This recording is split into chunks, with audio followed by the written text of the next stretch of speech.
Assalamualaikum warahmatullahi wabarakatuh. Halo semuanya teman-teman. Baik, dalam video kali ini kami dari kelompok 2, saya sebagai moderator, juga pemateri, dan teman saya Rosida sebagai pemateri. Jadi pada kesempatan video kali ini kami akan membahas materi tentang akun dan jurnal umum.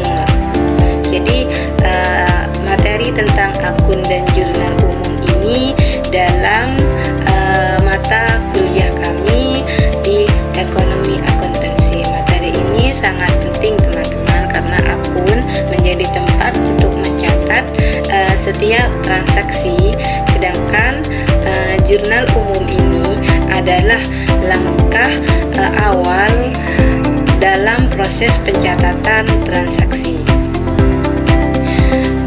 Jadi tanpa akun dan jurnal umum, maka keuangan tidak akan tersusun secara sistematis.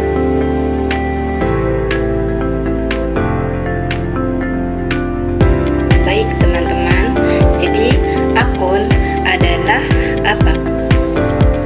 Catatan terperinci yang digunakan untuk mencatat, mengkelompokkan, dan meringkas transaksi keuangan berdasarkan jenisnya. Bisa dibayangkan seperti wadah atau kantong khusus di mana setiap jenis transaksi dimasukkan ke wadah yang tepat. Jadi, semua transaksi kas dimasukkan ke akun kas, semua transaksi piutang masuk ke akun piutang, semua transaksi utang masuk ke akun utang, semua transaksi pendapatan masuk ke akun pendapatan. Jadi dengan adanya akun dalam akuntansi ekonomi ini, kita itu bisa tahu posisi keuangan secara lebih jelas dan rapi. Baik, selanjutnya kepada manfaat dari akun ya. Yang pertama, manfaatnya adalah untuk mengelompokkan transaksi. Jadi akun membuat setiap transaksi tercatat sesuai jenisnya sehingga tidak tercampur. Contohnya, semua penerimaan uang masuk ke akun kas, semua utang masuk ke akun utang. Dan nomor 2, manfaatnya adalah memantau posisi keuangan. Dengan akun, kita bisa tahu berapa jumlah kas, utang piutang, dan modal pada waktu tertentu. Contohnya, dari akun kas kita bisa tahu sisa uang tunai. Juga manfaat yang ketiga, mempermudah penyusunan laporan keuangan. Nah, dengan ini kita itu bisa kayak laporan seperti neraca, laba rugi dibuat dari saldo akun yang sudah rapi. Contohnya, akun pendapatan beban itu juga digunakan untuk menyusun laporan laba yang rugi. Manfaat yang terakhir adalah membantu pengambilan keputusan. Jadi dalam data akun memberi gambaran sehat atau tidaknya kondisi keuangan. Ini kondisi keuangan lagi baik-baik saja atau tidak gitu. Contohnya, jika akun utang lebih besar dari akun modal, jadi perusahaan itu perlu berhati-hati mengambil keputusan. Jadi itulah 4 manfaat dari akun. Baik, kita lanjut kepada pembahasan debit dan kredit. Jadi di akun itu pasti ada 2 sisi. Ada sisi debit, ada sisi kredit. Nah, sebelum itu saya jelaskan dulu kalau debit itu sisi kiri dari suatu akun. Kalau kredit sisi kanan dari suatu akun. Jadi debit dan kredit itu bukan berarti tambah atau kurang secara mutlak, melainkan aturan posisi pencatatan dalam akuntansi. Adapun aturan umum debit dan kredit itu sudah dijelaskan tadi kan, itu adalah melainkan aturan posisi pencatatan dalam akuntansi biar lebih tersusun rapi, dan juga kita kita tuh bisa tahu pengeluarannya dan pemasukannya itu ada berapa gitu. Selanjutnya kepada penggunaan debit dan kredit dalam transaksi bisnis. Yang pertama, setiap transaksi bisnis itu selalu melibatkan minimal 2 akun. Satu akun dicatat di sisi debit, satu akun di sisi kredit atau double entry system. Nomor 2, jumlah debit harus selalu sama dengan jumlah kredit. Ini yang membuat laporan keuangan seimbang. Yang ketiga, analisis dulu jenis akun yang terpengaruh. Tentukan apakah akun itu bertambah atau berkurang. Terus gunakan aturan debit kredit sesuai tabel di atas. Contohnya, misalnya membeli perlengkapan kantor 500 secara tunai. Analisisnya, perlengkapan aset bertambah, juga catatan di debit, kas atau aset berkurang di catatan kredit. Nah, jadi perlengkapan yang 500, perlengkapannya 500, kasnya 500. Artinya perlengkapan kita bertambah, kas uang tunai kita berkurang karena ada pengeluaran membeli barang keperluan tadi. Baik, yang selanjutnya kita akan membahas tentang jurnal umum. Apa sih jurnal umum itu? Jurnal umum yaitu adalah catatan akuntansi yang digunakan untuk mencatat setiap transaksi keuangan perusahaan secara kronologis atau sesuai dengan urutan waktu terjadinya. Nah, jadi waktu perusahaan melakukan transaksi seperti membeli barang, membayar gaji karyawan, menerima pembayaran dari pelanggan, ataupun bahkan membayar listrik, nah semuanya itu harus tercatat dalam jurnal umum. Kenapa harus tercatat dalam jurnal umum? Karena jurnal umum memiliki fungsi catatan yang pertama atau bukti awal. Nah, ketika terjadinya transaksi. Nah, jadi dari jurnal umum tersebut, data transaksi nantinya dipindahkan ke dalam buku besar, dan dari buku besar tersebut akan dibuatkan laporan keuangan. Nah, jadi kalau kita ingin melacak sebuah transaksi, nah di situ kita bisa mulai melihat dalam buku jurnal umum yang sudah tercatat dengan rapi. Nah, yang selanjutnya yaitu manfaat jurnal umum. Yang pertama, manfaat jurnal umum yaitu untuk mengetahui alur keuangan harian. Dengan adanya jurnal umum, perusahaan bisa melihat dengan jelas bagaimana uang masuk dan juga uang keluar setiap harinya. Jadi jurnal umum itu untuk membantu perusahaan mengontrol keuangan sehari-hari. Yang kedua yaitu sebagai bukti tertulis transaksi. Setiap transaksi yang dicatat di jurnal umum bisa menjadi bukti kalau perusahaan benar-benar melakukan kegiatan tersebut.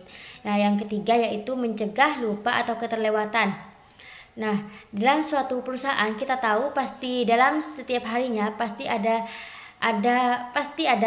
sebuah transaksi.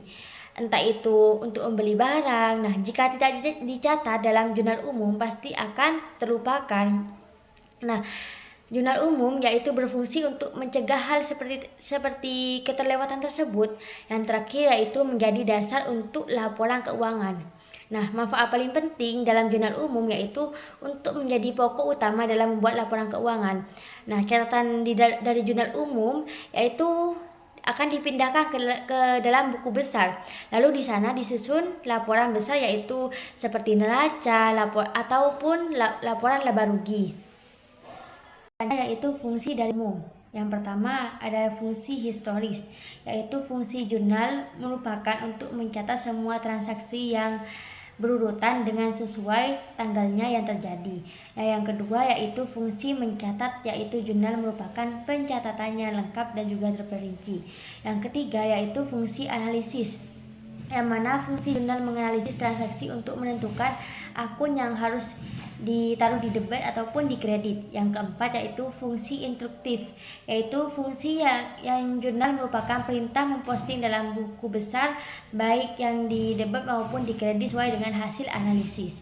Nah, yang terakhir yaitu fungsi informatif, yaitu jurnal yang memberikan keterangan kegiatan perusahaan secara jelas. yaitu fungsi historis, yaitu fungsi yang artinya menyimpan catatan transaksi keuangan perusahaan sesuai dengan urutan waktu terjadinya. Nah, jadi setiap ada transaksi, baik itu pembelian ataupun penjualan, pembayaran gaji karyawan ataupun pembayaran utang, nah ataupun penerimaan kas, nah di situ harus langsung dicatat di dalam jurnal umum sesuai dengan tanggal jadinya.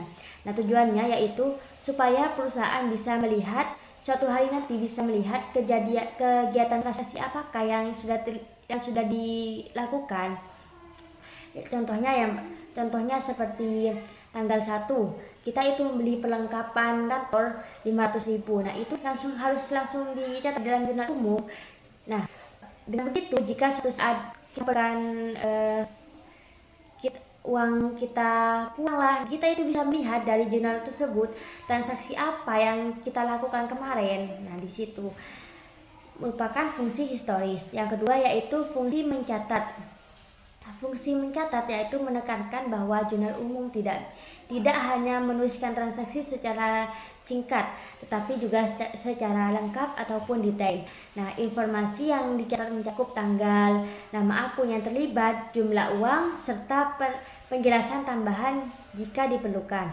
Nah, tujuannya agar catatan tersebut tidak menimbulkan kebingungan di suatu hari. Selanjutnya yaitu fungsi analisis. Nah, setiap transaksi yang terjadi di situ tidak bisa langsung ditulis begitu saja, melainkan harus dianalisis terlebih dahulu.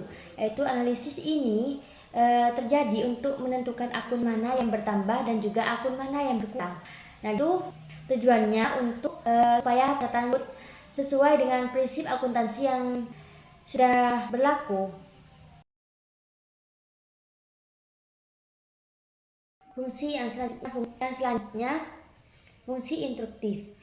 Jurnal umum itu bisa dibilang seperti petunjuk untuk langkah selanjutnya. Jadi, setelah transaksi ditulis dan dianalisis di dalam jurnal, catatan itu menjadi pegangan untuk dipindahkan ke dalam buku besar.